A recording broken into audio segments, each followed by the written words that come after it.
Ladies and gentlemen, hello, welcome back to my channel. In this video, let's read on Harold Butch Knight. Uh, his name, once again, Harold Butch Knight is a name that haunts both his family and law enforcement. In January 2015, he strangled his wife, Sarah, in their home and without flinching, called 911. To admit what he had done.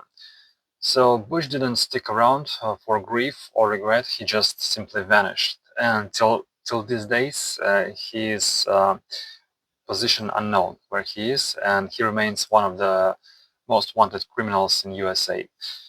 All right, so let's have a look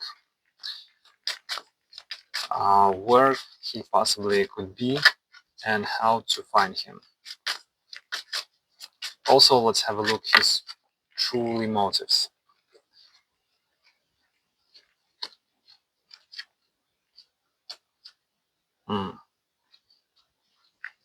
Okay, so maybe he's right now is already dead, but let's see more closely.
All right, so Harold Butch Knight has became a ghost, not because he vanished, but because he chose to. The night when he killed his wife, something inside him had already shifted. He wasn't confused, and he wasn't panicking. His mind was cold, sharp, and strangely calm.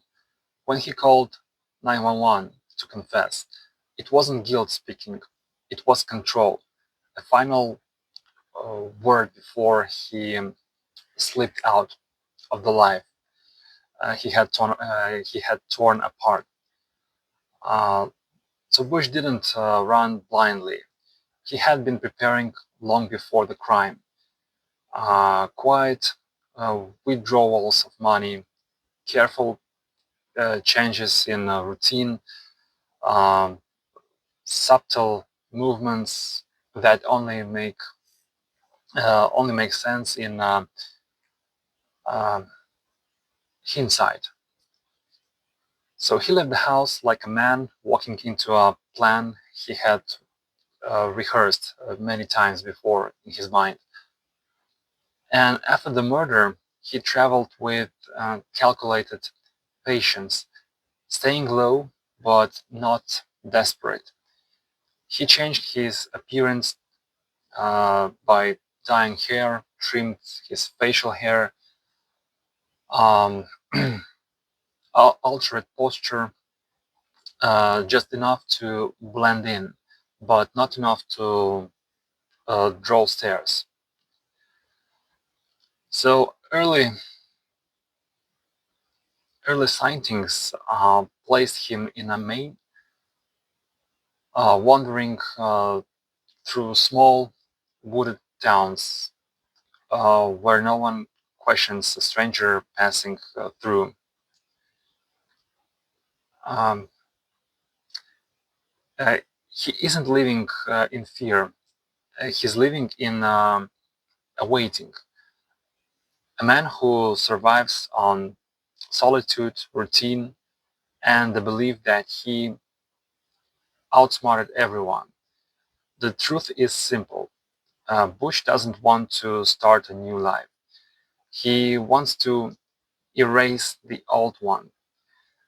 The murder itself wasn't a moment of rage. It was a decision rooted in dominance, control, and desire to escape the responsibilities and resentments he carried inside. If he has help, it's minimal. Someone who gives him a place to rest, no questions asked. Someone who sees him as an old man running from himself, not a monster. But most of his existence is solitary, quiet, and deliberate. Even right now, his thoughts aren't about being cuffed. They're about staying ahead, staying invisible, staying in the story only as shadow. In his mind, in his mind, disappearing is the only victory he has left, and he is determined to keep it that way. And also, most likely, he is right now not in USA, somewhere most likely in Canada, probably, because I'm kind of have a feeling up north direction. So yeah, most likely somewhere in Canada, he's living like a hermit in some kind of wooden house. I don't know, in hidings. So yeah, he has right now a completely different life, appearance, and it's kind of possible to find him, but still need to pull way more efforts. Okay, that's it for this video. Thank you guys so much for watching. Uh, please hit like, subscribe to the channel, and see you very soon in the next videos. Bye for now.